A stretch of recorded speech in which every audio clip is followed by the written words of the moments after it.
Bonjour à tous et merci beaucoup de nous rejoindre pour la session d'aujourd'hui au cours de laquelle nous discuterons des bonnes pratiques de la capture des changements de données ou plus communément appelé CDC. Il y a eu un grand débat en interne pour savoir est-ce qu'on traduit CDC ou on appelle ça le CDC, parce que donc en anglais c'est Change Data Capture. Enfin, bref, donc on l'appelle capture des changements de données en français. Voilà. Donc, l'une des raisons pour lesquelles nos clients utilisent la plateforme Reverie est pour accéder plus rapidement à leurs données et dans le format qui leur convient le mieux. Et la CDC est une fonctionnalité clé sur laquelle notre R&D a beaucoup investi ces derniers temps et dont nous avons tiré de nombreuses leçons. Et donc, c'est la raison pour laquelle nous sommes là et nous sommes ravis de les partager avec vous aujourd'hui. Je m'appelle Salomé Laborde et je suis responsable du marché français chez Reverie. Enchantée. Et je suis heureuse d'être accompagnée de ma collègue aujourd'hui, Romy. Romy, merci beaucoup de te joindre à moi aujourd'hui. Donc, pour le petit rappel, cette session sera enregistrée et nous vous la partagerons ainsi que les documents auxquels nous ferons référence dans la présentation. Donc, pas de stress, vous les recevrez demain par email. De plus, nous vous encourageons à utiliser le chat pour poser vos questions à tout moment. Donc, il y aura une session Q&A à la fin de ce webinaire, mais n'hésitez pas si vous voulez nous poser des questions pendant la présentation. Voilà, donc sans plus tarder, nous allons commencer. Romy, si tu peux passer à la slide d'après, s'il te plaît. Voilà, super. Donc, je suis consciente que bon nombre d'entre vous sont déjà familiers avec Reverie, voire l'utilisent quotidiennement. Cependant, pour ceux qui découvrent Reverie, permettez-moi de vous présenter brièvement notre plateforme. Bonjour aux ceux qui viennent d'arriver. Donc, notre histoire commence au sein d'une société de conseil. Voilà, donc pour ceux qui ne le savaient pas, voilà, donc, comme quoi ça valait le coup de venir au webinaire. Hein. Donc, les fondateurs ont repéré des défis récurrents chez leurs clients et ces défis étaient résolus presque systématiquement en fournissant un système d'intégration de données gérées, donc qui permettait d'éliminer les tracas liés à la programmation et à la maintenance des intégrations avec les différentes applications tierces, donc notamment les applications API qui ont beaucoup de changements. Et c'est là où l'idée de Reverie est née. Et donc, la société a été officiellement fondée il y a 5 ans maintenant. Et donc, Reverie est devenue à ce moment-là une société complètement indépendante et a connu une croissance assez rapide puisqu'on compte aujourd'hui un peu plus de 350 clients. Reverie a rapidement évolué pour offrir un peu plus maintenant que la partie intégration de données, mais un ensemble d'outils pour la gestion complète des pipelines de données ETL.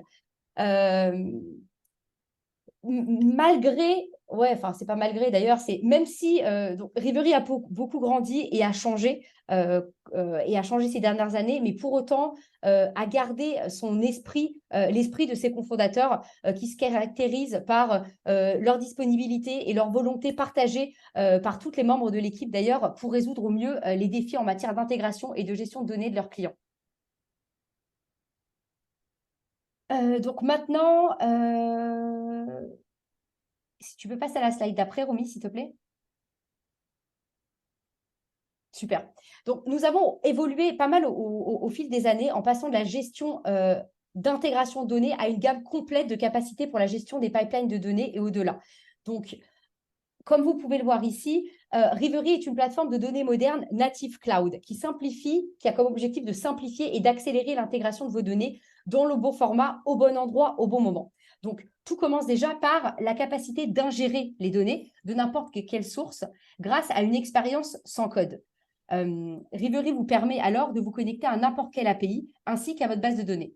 Ensuite, Reverie dispose d'outils qui vont non seulement transformer les données en utilisant le SQL ou le Python, mais qui vont aussi orchestrer les données qui permettent de générer des insights tout en préparant les données pour la phase de reverse ETL. Donc, par exemple, envoyer les données depuis votre entrepôt de données ou votre data lake vers des applications métiers. Donc, l'idée vraiment de Reverie est de simplifier la gestion de tout le processus de développement de vos pipelines de données en tenant compte de leur évolution et de leur performance au fur et à mesure de leur exécution. Donc, c'est pour ça qu'on appelle ça la moderne data platform, donc une plateforme tout en un. Donc, Romy vous montrera plus en détail certaines de ces fonctionnalités lors de la démonstration de la CDC. Voilà, donc merci d'avoir suivi cette brève introduction de Reverie. On va vous envoyer, enfin vous allez voir apparaître quelques questions qui vont nous aider à la fin, donc pour la démonstration, qui vont nous aider à personnaliser la présentation, la démonstration de Reverie oh là là, la démonstration de Romy à la fin du webinaire. Donc voilà, n'hésitez pas à y répondre. Romy, je te passe la main et n'hésitez pas. Si vous avez des questions directement dans le chat, on y répondra en temps réel plutôt qu'à attendre la fin de la session. Merci. Merci Salomé. Donc, je vais passer sur la partie CDC et tout d'abord répondre à la question à quoi sert la CDC. Donc, la CDC qu'on appelle Change Data Capture en anglais, capture des changements de données en français ou même parfois capture des modifications de données, va nous permettre, donc c'est une technique qui va nous permettre de répliquer une base de données efficacement. Et donc, c'est une méthode qui s'est imposée comme l'une des plus efficaces pour gérer donc ce processus de réplication pour différentes raisons et en particulier parce qu'elle a une faible latence, elle est efficace de ce point de vue. Donc, on peut avoir accès aux données presque en temps réel et avoir des données rafraîchies fréquemment et qui sont exploitables plus rapidement grâce à ça. Elle va aussi avoir un faible impact sur la base de données source. Donc, c'est un élément qui va être crucial quand la base de données est utilisée pour d'autres opérations essentielles. Donc, on va pouvoir la répliquer sans trop l'impacter. Et enfin, elle va être simple de configuration. Donc, si on a un bon moteur CDC, la configuration nécessaire est assez simple par rapport à d'autres méthodes parce qu'on ne va pas avoir besoin d'utiliser de la logique SQL complexe pour extraire et gérer nos processus de chargement incrémentiel. J'ai une question déjà, excuse-moi Romy, donc je viens de recevoir une question. Euh, on parle de faible impact. Quel est l'impact? Quel impact? Donc, l'impact, on va rentrer plus en détail après, mais ça va être sur la base de données source quand on veut interroger la base de données pour extraire les données. La CDC va utiliser un autre moteur qui va permettre justement d'être sur un moteur séparé que celui qui est le principal pour la gestion de la base de données. Donc, avant de rentrer dans les détails, si on repose un peu le contexte de la réplication de données, on peut se poser la question de pourquoi est-ce qu'on a besoin de répliquer une base de données. Et donc, en fait, les données vont ajouter de la valeur à nos organisations de différentes façons, dont parmi lesquelles la prise de décision plus rapide. Donc, grâce à cette prise de décision plus rapide, on va pouvoir aussi augmenter l'efficacité de l'organisation. Ensuite, on peut aussi utiliser les données pour faire de l'automatisation et donc supprimer des processus qui sont chronophages et ça va nous faire gagner du temps et ainsi de l'argent. Et enfin, les données peuvent également servir pour avoir de nouvelles sources de revenus. Donc, par exemple, si elles sont vendues à nos clients ou à d'autres parties tierces. Le problème aujourd'hui, c'est que la majorité de nos données, elle est stockée dans des bases de données transactionnelles comme MySQL, SQL Server ou MongoDB. Et on ne peut pas toujours interroger ces bases de données pour tous nos cas d'usage. Donc, par exemple, donc, il va y avoir des risques. C'est aussi en lien avec la latence. Donc, le risque, ça peut être de dégrader les performances de la base de données et d'affecter d'autres processus qui sont critiques au fonctionnement de services dans l'organisation. On a aussi des cas où parfois la base de données, elle n'est pas accessible pour des raisons de sécurité, l'accès est limité. Ensuite, on va avoir donc souvent des bases de données transactionnelles pour stocker nos données. Et ces bases de données transactionnelles, elles vont être trop lentes pour effectuer des requêtes analytiques. Donc, en termes d'optimisation, elles sont optimisées pour faire des insertions et des mises à jour rapides, mais pas nécessairement pour faire des requêtes sur des grands volumes de données avec plus de complexité. Donc, en analytique, souvent, on va avoir besoin d'agréger les données. Et c'est des opérations pour lesquelles les bases de données transactionnelles ne sont pas optimisées. Donc, on a aussi souvent besoin de combiner nos données de différentes sources. Donc, en plus des données de la base de données transactionnelles, on va vouloir, par exemple, avoir des données d'autres applications tierces. Si on prend un exemple, ce qu'on peut avoir, c'est que notre base de données donc, contient les données d'utilisation de notre produit, donc du produit qu'on vend, mais elle ne contient pas les informations de facturation de nos clients, qui, elles, sont stockées dans des applications comme Stripe ou PayPal. Donc, si on veut faire des analyses qui vont joindre ces différentes sources de données, il va falloir la répliquer vers une base qui centralise toutes les sources de données. Et donc, c'est en utilisant cette source de données centralisée que je vais pouvoir faire une requête qui me donne une vision plus complète. Et enfin, Il y a des cas où on décide de migrer une certaine base de données vers une nouvelle. Par exemple, quand on passe d'une donnée on-premise en local vers le cloud. Et le processus de migration peut prendre un certain temps et s'étendre sur une période de temps assez large. Le temps d'être certain que la nouvelle base, elle est stable, robuste et bien synchronisée. Et donc, pendant tout ce processus de migration, on va vouloir synchroniser les données entre les deux bases et donc reproduire de façon régulière et fréquente les dernières modifications dans la source pour être sûr que la nouvelle base de données reflète la base de données originale. Donc, c'est dans ce contexte qu'on va pouvoir voir ce qu'est la CDC, donc la capture des changements de données. Donc, la CDC, ça va être une technique qui va suivre les changements dans la base de données source et les transférer automatiquement vers la base de données de destination. Donc, pour faire ça, la CDC va se reposer sur les logs de la base de données et non pas sur le moteur principal. Donc, avant d'appliquer un changement sur nos données dans la base de données source, la base de données va loguer en fait l'opération qu'elle va effectuer, que ce soit une insertion, une mise à jour, une suppression d'une ligne, par exemple. Donc, cette opération va être loguée dans des journaux et on va pouvoir utiliser donc, ces fichiers pour mettre en place la CDC. Donc, le suivi des modifications dans les fichiers de log va pouvoir se faire en temps réel et on va pouvoir répliquer de cette façon les changements sur la base de données de destination. Donc, parce qu'on utilise les fichiers de log à la place d'interroger la donnée directement, on va pouvoir minimiser les ressources nécessaires pour la réplication. Et donc, la façon dont on va faire ça, ça va être de streamer donc, les fichiers de log. On va enregistrer les modifications au fur et à mesure et les répliquer en temps réel ou proche du temps réel dans notre système destination.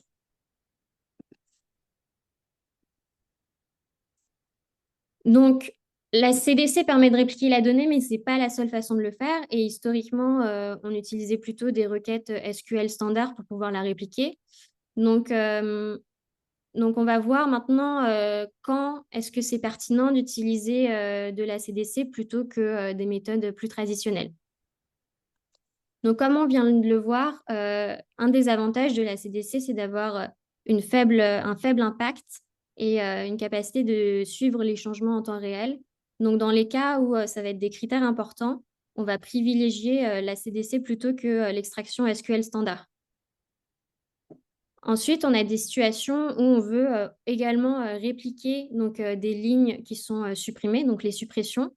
Ce cas-là, lui, il ne va pas être possible avec le SQL standard, à moins de faire des choses assez lourdes comme une réplication complète avec une comparaison à chaque fois.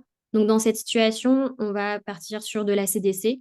Donc, en CDC, les opérations de suppression, elles sont loguées dans les fichiers de log. Donc, on va pouvoir avoir cette information et répliquer sur la destination de façon soft et donc répliquer la suppression.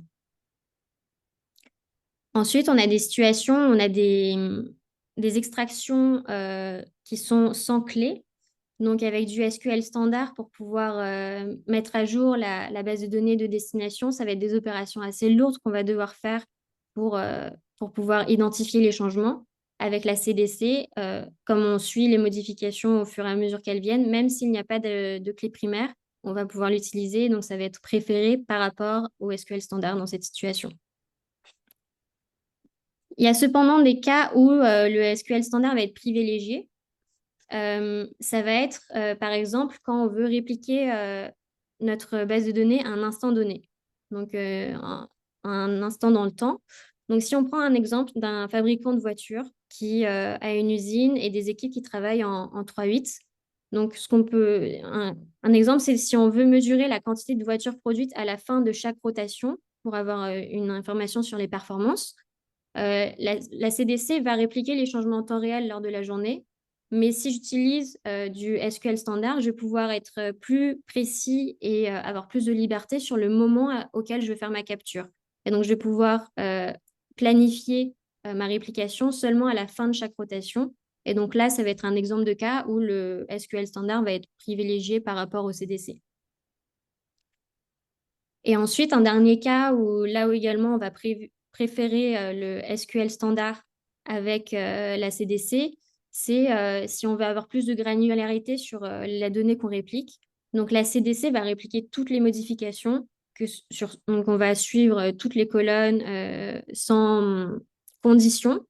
Alors que si on utilise du SQL standard, on va pouvoir avoir plus de liberté de ce point de vue-là et seulement sélectionner sur la source les données qu'on veut répliquer sur notre destination. Donc, si je ne veux pas répliquer tous les changements de la base, le SQL standard peut être plus adapté.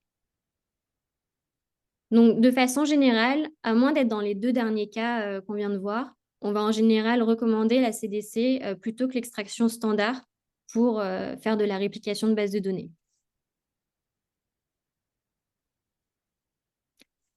Donc, on a vu que la CDC s'appuyait sur les fichiers de log de la base de données, mais ça va aussi dépendre de quel type de base de données on utilise. Parce que chaque base de données a son propre fonctionnement, et donc la méthode CDC qu'on va utiliser va varier en fonction de la base de données source qu'on a. Donc, par exemple, si on a une base de données MySQL, c'est les binary logs qui vont capturer les modifications. Donc, savoir en fait quels sont les logs à utiliser pour chaque type de base de données, c'est important si vous voulez construire votre propre moteur CDC. Nous, chez Rivery, ce qu'on a fait, c'est qu'on a pour chaque source, on a abstrait cette couche. Donc, en fait, en tant qu'utilisateur, on peut juste choisir notre source, choisir si on veut du CDC et derrière, tout se passe automatiquement. Mais je rentre un peu dans je donne juste cette explication technique si jamais parmi les gens présents aujourd'hui, il y en a qui veulent créer leur propre système. Donc, MySQL, ça va être les binary logs qu'on va devoir utiliser pour capturer les modifications. Pour Postgres, les changements, eux, ils sont logués dans des fichiers VAL, donc Write Ahead Logging. Et c'est vraiment cette idée de loguer avant d'écrire. Et donc, il y a aussi des options de configuration dans Postgres pour configurer un slot de réplication, par exemple. Quand on utilise du SQL Server, là, ça va être un peu différent. C'est une fonctionnalité qui est intégrée dans la base SQL Server, où en fait, il ne va pas capturer les changements dans un fichier de log, mais dans une table dédiée qui s'appelle la table de Change Data Capture. Et il y a aussi une table de Change Tracking qui est un peu plus légère et qui va nous permettre de répliquer les changements de façon plus légère. Chez Oracle, donc on a un outil sous licence qui s'appelle Golden Gate qu'on peut utiliser pour faire de la réplication CDC, mais on peut aussi l'implémenter soi-même en utilisant les redo logs, donc qui sont les logs qui vont capturer les changements, et en utilisant aussi le log miner, qui est un outil fourni par Oracle, qui nous permet d'interroger justement ces redo logs. Donc cette deuxième solution, la solution des redo logs, c'est celle que Rivery a choisie et implémentée pour permettre à nos clients d'utiliser la CDC sans avoir l'obligation d'avoir une licence Golden Gate. Et enfin, pour MongoDB, donc la CDC est disponible via les change streams ou le OPlog. Donc, maintenant qu'on a vu un peu les bases de la CDC, à quoi ressemble le moteur CDC idéal et comment concrètement ça fonctionne? Donc, chez Rivery, on a fait plusieurs itérations avant d'avoir un moteur CDC qui nous semblait robuste et scalable pour répondre aux besoins de nos clients. Mais de façon générale, le processus va être le suivant. Donc, on a la base de données client. Ensuite, on va avoir un producteur qui va streamer les modifications de données au fur et à mesure qu'elles sont faites et envoyer donc des messages vers un système Kafka qui va permettre donc de gérer ces événements. Et après, on a une couche avec un consommateur qui va traduire ces messages et pousser la donnée modifiée dans un file zone. Un file zone, chez nous, c'est ce qu'on utilise, c'est un bucket dans lequel on va stocker les fichiers intermédiaires qu'il faudra ensuite charger dans notre data warehouse.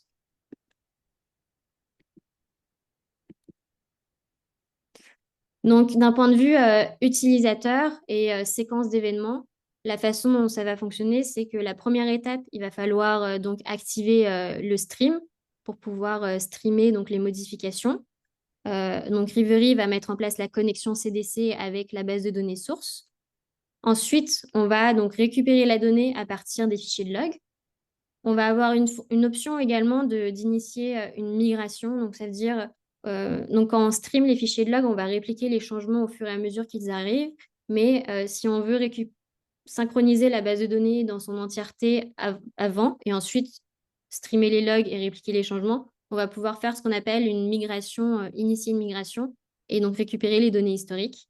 Et ensuite, donc, Reverie va permettre donc de faire ce lien entre la base de données source et la base de données de destination, donc souvent un data warehouse, pour répliquer les changements.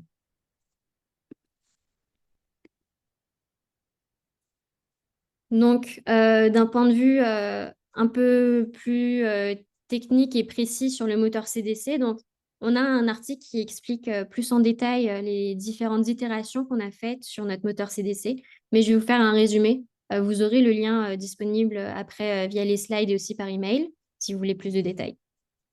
Donc, en fait, nous, notre première version du moteur CDC, elle était basée sur la librairie Debezium, qui est une librairie open source et qui permet de facilement en fait, mettre en place un système CDC.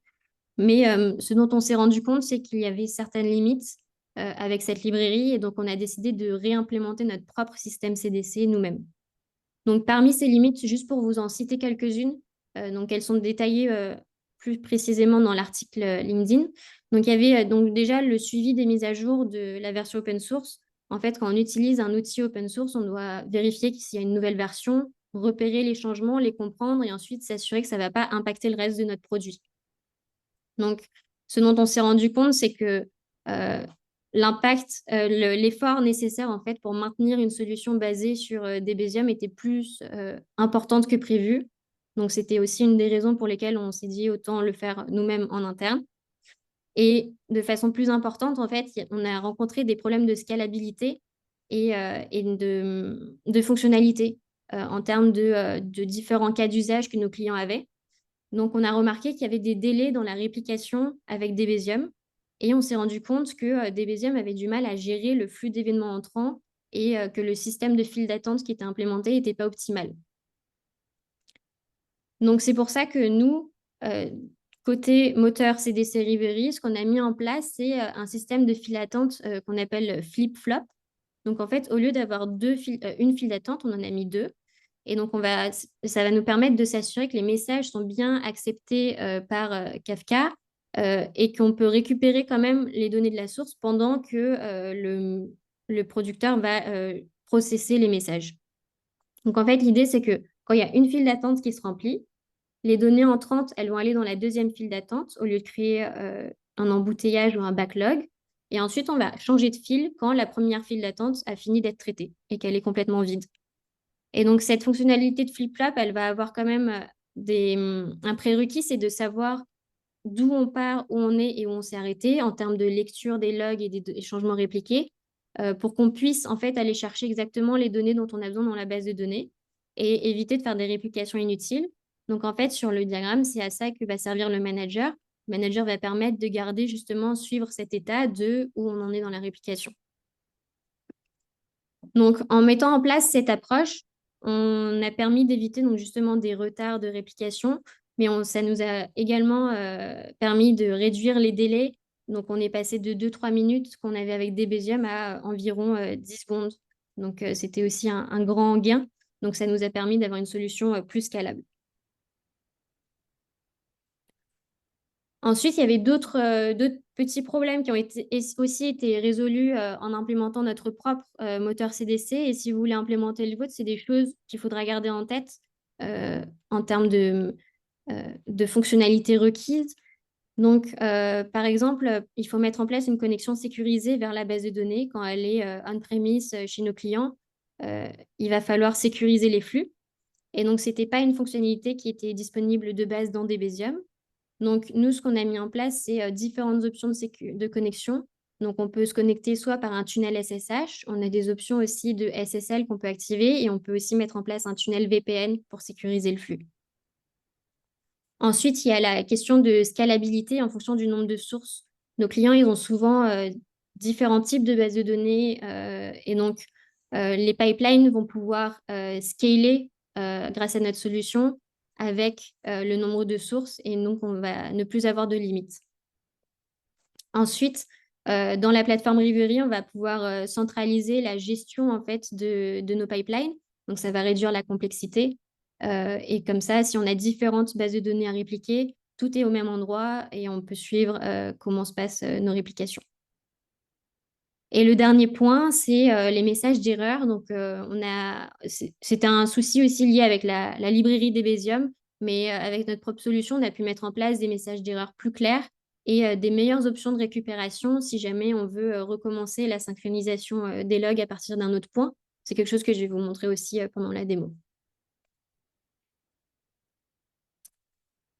Donc, je pense que j'ai assez parlé sur des slides et maintenant je vais Mais tu as passer très bien parlé, Romy, hein. Très, très bien parlé.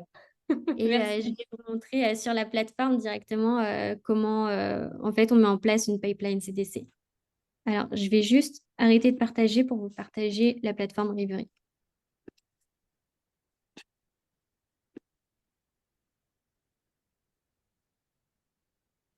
En attendant d'ailleurs la réponse du pôle, donc presque 80% d'entre vous n'utilisent pas le CDC et 20% donc l'utilisent. C'est intéressant. Bon, bah, il faut le mettre en place, hein. Bon, vous êtes là, vous êtes au bon endroit.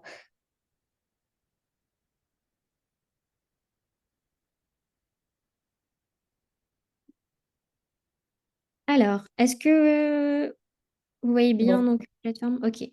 Donc là, on est sur la plateforme Rivery. Donc nous, on est entièrement SaaS. Donc c'est juste un navigateur Internet. Et chez Rivery, ce qu'on a, c'est différents types de rivières. C'est le nom qu'on va utiliser en interne enfin dans l'univers Rivery pour désigner une pipeline de données. Donc on a des pipelines de type source ou target. Donc point à point, on réplique les données d'un endroit à un autre, donc d'une source à une target. C'est ce que je vais vous montrer pour la réplication de base de données. Mais il faut savoir qu'on peut aussi faire donc, de l'orchestration avec des logic rivières, où là, on va pouvoir définir les étapes de ce qu'on veut exécuter. Par exemple, je vais d'abord ingérer mes données, ensuite je vais faire de la transformation avec du SQL. Parfois, je vais vouloir faire différents traitements, et donc faire des boucles ou des chaînes, des branches, pardon. Et donc, on va pouvoir enchaîner les différentes étapes. On a aussi une Action River qui est un connecteur API custom. Donc, si on a une source interne, par exemple, accessible par API à laquelle on veut se connecter, ça va être possible avec Rivery. Et on va aussi pouvoir utiliser ça pour faire du reverse ETL. Donc, on va pouvoir prendre des données de notre data warehouse, par exemple, si on utilise Snowflake.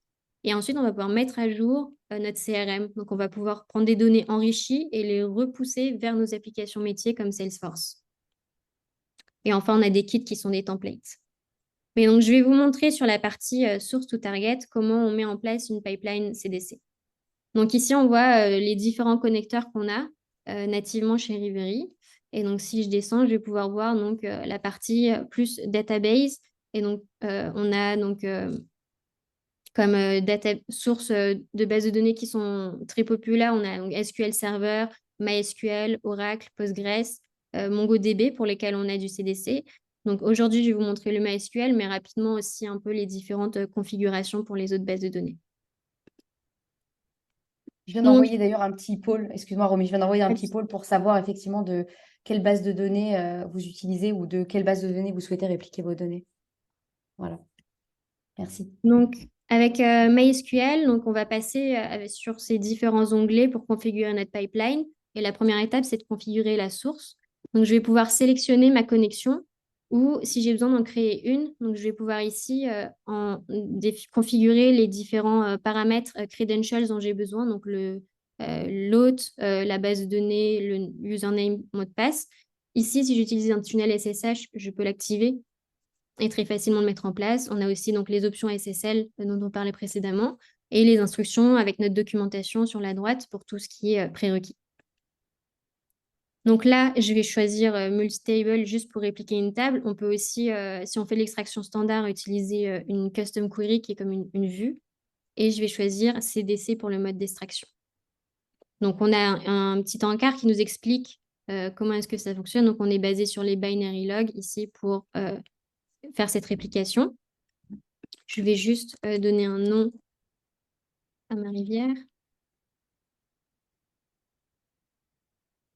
Et je vais pouvoir donc passer à l'onglet Target.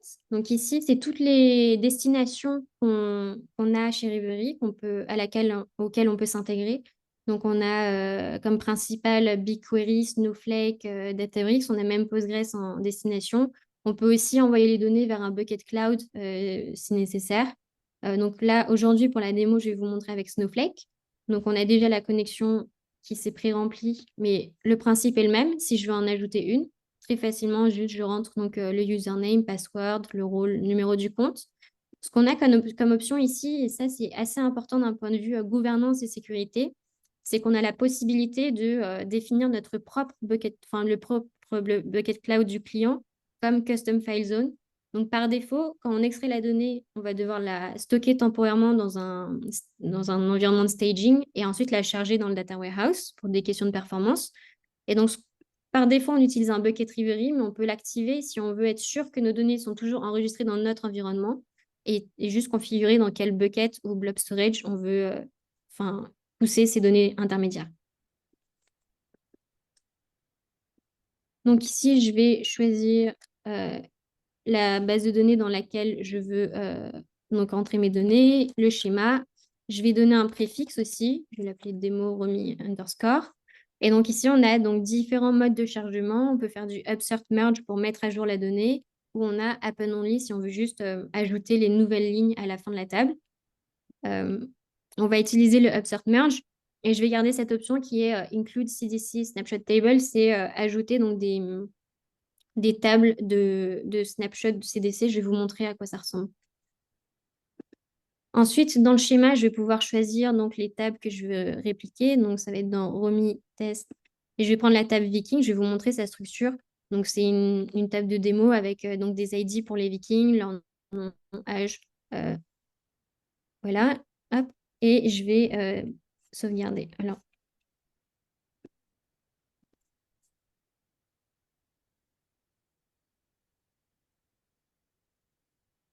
donc maintenant, ce que je vais faire, c'est que je vais activer le stream. Donc, je peux choisir à quelle fréquence je veux exécuter à la rivière. Je vais laisser à 1 heure, mais c'est quelque chose qu'on peut configurer ensuite. Et là, j'ai différentes options. Donc, ce qu'on a, c'est donc un sync automatique. On peut réinitialiser un sync ou faire un sync manuel. Donc, je vais garder automatique et je vais vous expliquer ensuite pendant que ça s'exécute à quoi ça correspond. Donc, ici, on a une table et la question, c'est est-ce qu'on veut faire la migration initiale? Donc, là, je vais lui demander de la faire pour qu'il prenne l'état de ma table telle qu'elle est aujourd'hui, qu'il la réplique dans ma destination. Et ensuite, on va pouvoir ajouter des lignes et voir comment ça se passe avec le CDC.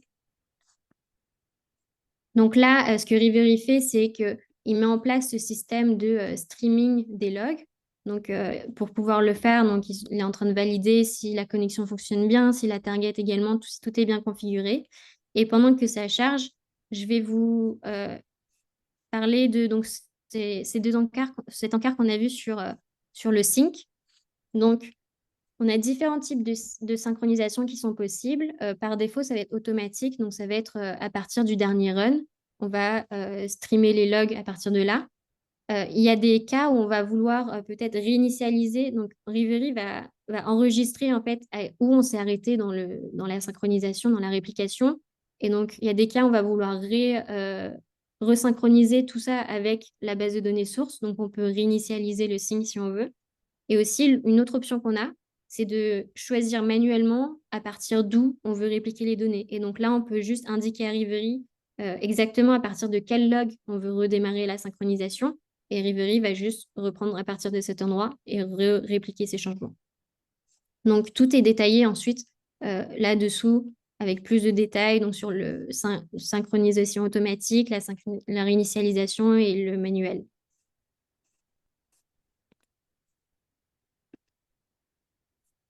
Hop, donc là, le streaming a fonctionné. Et donc, ce que je vais faire, c'est que je vais lancer ma rivière manuellement juste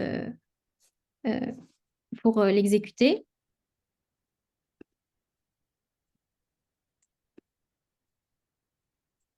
Et donc, pendant qu'elle s'exécute, ce que je vais vous montrer, c'est comment est-ce que ça fonctionne pour d'autres types de bases de données. Si jamais vous n'utilisez pas MySQL, ça va vous permettre d'avoir un peu de la visibilité sur la partie configuration. Donc, par exemple, si on utilise Postgres, ce qu'on avait pour le CDC, donc, c'est qu'on utilisait les fichiers val. Et on a des options en plus pour configurer nos propres slots de réplication et le nom de la publication. Donc ça, c'est des choses qui sont vraiment spécifiques à Postgres qu'on va exposer pour que ce soit configurable. Si on prend un exemple de SQL Server, lui, utilisait des tables de CDC ou des tables de change tracking. Donc, on a les deux options qui sont disponibles en fonction de ce qu'on veut utiliser sur notre base de données source. Alors, je vais regarder où ça en est. Ah, donc c'est bon, là, le chargement a été fait. Donc, ce que je vais vous montrer, c'est je vais vérifier. Donc, dans l'onglet activité, on peut aussi voir où ça en est, on peut rafraîchir. Et là, on peut voir le détail de l'exécution. Donc, la première étape, c'est d'extraire la donnée jusqu'à notre custom file zone et ensuite charger ce fichier. Donc, je vais aller dans Snowflake maintenant pour vous montrer à quoi la donnée ressemble. Donc, ça, c'est notre table de Viking avec là, donc on a quelques lignes, on a le nom, l'âge. Et ce que je vais faire, c'est insérer des nouvelles valeurs dans cette table et ensuite relancer un run avec la CDC pour vous montrer ce que ça va impliquer comme différence.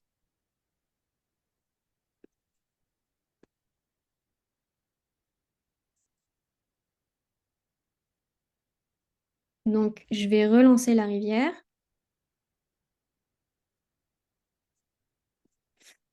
Et reprendre sur la présentation des autres types de bases de données. Donc, on avait Oracle également. Donc, Oracle, c'est une base de données pour laquelle on a mis en place la CDC. Et c'était donc l'avantage, c'est qu'on n'a pas besoin de la licence Golden Gate qui peut être assez chère. Donc, on va se baser sur les redo logs pour automatiquement répliquer les changements. Et enfin, MongoDB. Donc, ce qu'on voit, c'est que globalement, l'interface est souvent similaire. On a toujours le mode de rivière, le mode d'extraction. Et ce qui va juste changer, c'est le type d'extraction va changer en fonction de la base de données qu'on a. Donc ici, on utilise le change streams.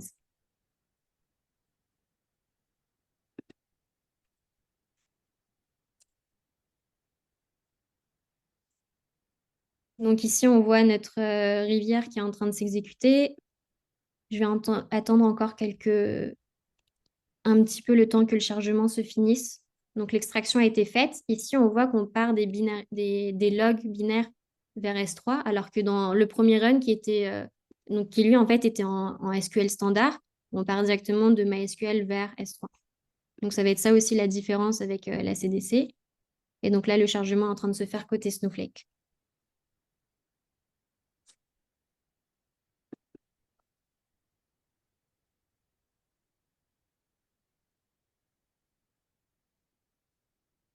Donc, je vais relancer cette commande. Donc là, on voit que j'ai un nouveau Viking qui a été ajouté et on a des nouvelles colonnes. Donc, ces colonnes-là, elles n'existaient pas avant. Et donc, ce qu'elles vont faire, c'est donc deleted, c'est pour traquer si la ligne a été supprimée en source. Donc, avec la CDC, on peut suivre les suppressions et donc ça va nous permettre de suivre cela. On a aussi le timestamp et l'ID et l'ordre de la transaction qui est dans les logs. Ce qu'on a aussi, c'est qu'on a une table de logs. Donc, comme j'ai activé l'option, il faut que je vérifie, peut-être qu'elle a un autre nom. Comme on a activé l'option de garder un snapshot, ça va nous répliquer donc aussi dans une nouvelle table ces logs. Alors, il n'y a pas de S. Donc, et si je clique sur Data Preview, donc ici, on voit, c'est seulement les données qui ont été répliquées via la CDC. Et donc, ça va nous faire un suivi avec chaque changement qui a été appliqué. Donc, dans notre table de Viking tout court, on va avoir l'état final. Et dans cette table de log, on va avoir donc tous les changements successifs qui vont pouvoir nous permettre d'avoir un autre type de suivi. Donc voilà, c'était tout pour la démo. Est-ce que il y a eu des questions? Euh, Oui, merci beaucoup, Romy. Alors, on a trois questions. La première question, c'est quelles sont les configurations à mettre en place côté DB, côté base de données? donc les configurations à mettre en place, ça va dépendre de la base de données. Par exemple, si on a du SQL Server, il va falloir activer la fonctionnalité de CDC donc, donc, ou de change tracking en fonction de ce qu'on veut mettre en place. Sur Oracle, par exemple, il va falloir activer les redo logs pour qu'ensuite Rivery puisse les lire. Donc, et ça va être pareil sur MySQL et MongoDB. En fait, ça va être activer cette fonctionnalité de log dans la base de données. Merci beaucoup. Une autre question, donc justement, tu as dit que le change tracking est plus light, je cite, que le CDC. Est-ce que tu peux développer, s'il te plaît? Oui, alors donc, la CDC dans le SQL Server, elle va traquer tous les changements successifs. Par exemple, si à 9 heures, j'avais 3 voitures produites, ensuite à 9h30, j'en ai 10 et à 10 heures, j'en ai 20. On va avoir ces 3 lignes dans la table de CDC. En revanche, si j'utilise le change tracking, je vais seulement avoir donc, la valeur initiale, qui est donc ma dernière synchronisation, et la valeur actuelle. Donc, au lieu d'avoir 3 valeurs, je vais juste avoir celle qui est maintenant. Donc, je vais pouvoir répliquer le changement, mais pas les changements intermédiaires. Et donc, l'avantage du change tracking, c'est que ça va être plus léger en termes de ressources sur la base de données. Donc, si je n'ai pas besoin des valeurs intermédiaires, c'est largement suffisant. Ok, super, merci. On a une autre question. Dans la table de log, a-t-on toutes les infos, tous les champs de la table source? Ça va dépendre à la table de log de Snowflake. Donc, dans la table de log de Snowflake, on a toutes les infos. Mais dans les logs de la base de données source, ça va dépendre de la base de données. Les logs ont une structure différente. Et donc, comment est-ce qu'on peut... Dans Snowflake, il a dit. Dans Snowflake, oui, on aura toutes les tables, tous les champs, pardon. Ok, super. Est-ce que Rivery gère bien les messages Kafka? Est-ce que Rivery a ses propres connecteurs Kafka? Oui, donc Rivery utilise ses propres connecteurs Kafka, donc, mais pas, donc ça va être en interne dans l'implémentation de notre moteur CDC, on va utiliser Kafka et donc on va pouvoir utiliser nos connecteurs pour s'y connecter. En termes de fonctionnalité de la plateforme Rivery en tant que ELT, aujourd'hui on ne fait pas, donc on n'a pas Kafka de façon native, mais on peut s'y connecter avec l'API. Ok, super. Merci. Et après, une autre question. Est-ce que vaut-il mieux utiliser un outil tiers pour le CDC ou le construire soi-même? Avantages, inconvénients. Je pense que utiliser un outil tiers, c'est avantageux parce que c'est pas une fonctionnalité qui est simple à mettre en place. Comme on l'a vu, même si on utilise un outil open source, il y a des limites. Et donc, il va falloir soit développer soi-même donc, des correctifs ou des fonctionnalités supplémentaires pour toutes ces limites. Euh, donc, en fait, ça va prendre beaucoup de temps. Et donc, si on a des grosses équipes, beaucoup de temps et vraiment enfin, moi, je pense qu'il vaut mieux utiliser un outil tiers. C'est possible de l'implémenter, mais la différence, ça va être vraiment en fonction des ressources qu'on a et aussi de est-ce qu'un outil tiers répond aux besoins qu'on a. Donc, si l'outil tiers ne répond pas, je pense que ça vaut le coup peut-être de monter une équipe et de le développer soi-même. Autrement, je ne pense pas que ce soit nécessaire de réinventer la roue. Super. Merci. Est-ce que... Ah, une autre question. Qu'en est-il de la performance entre Kafka et Rivery? Alors, ça va être assez différent. Kafka, ça va être un système de gestion de messages et d'événements. Rivery, nous, on se positionne plus sur la partie ELT, donc vraiment réplication de sources de données vers une destination. Euh, Rivery, on va fonctionner par batch, on va avoir des sources, un catalogue de connecteurs très variés. Donc, on a plus de 200 ou 300 connecteurs natifs. Euh, donc, je pense que si en termes d'architecture, c'est par événement, euh, Kafka, en fait, on n'est pas sur le même segment. Il va falloir utiliser Kafka. Après, si on a besoin de répliquer nos données vers une base de données de destination, là, on peut utiliser Rivery, même si on a Kafka pour d'autres systèmes. J'espère qu'on a répondu à votre question. Merci, Romy. Est-ce que les données sont stockées chez Rivery? Autre question, pardon, Romy. Les Je données, précise. ouais. Alors, si on utilise le Custom File Zone, les données ne sont pas stockées chez Rivery. Donc, elles seront stockées dans le bucket cloud qui est configuré. Si le Custom File Zone n'est pas activé, là, Rivery va stocker les données juste pour le temps du chargement et au maximum 48 heures. Donc, on supprime toutes les données au bout de 48 heures. Super, merci beaucoup. C'est fini pour les questions. Si... Non, c'est bon, plus de questions. Bon, merci beaucoup. Merci à tous d'avoir participé à ce webinaire. C'était très sympa. Merci beaucoup, Romy. Euh, on devait avoir Ariel. Malheureusement, Ariel a eu un petit problème de famille. Tout va bien, hein, mais bon, la famille passe avant tout. Donc, c'est la raison pour laquelle il ne s'est pas joint à nous. J'espère que la prochaine fois, il se joindra à nous. En tout cas, il envoie une belle à Romy. Donc, merci beaucoup, Romy. Bravo. Franchement, tu m'as beaucoup impressionné. Merci à tous. J'espère à bientôt. On reste disponible et on vous enverra donc l'enregistrement demain. Voilà. Excellente fin de journée et au revoir, à bientôt.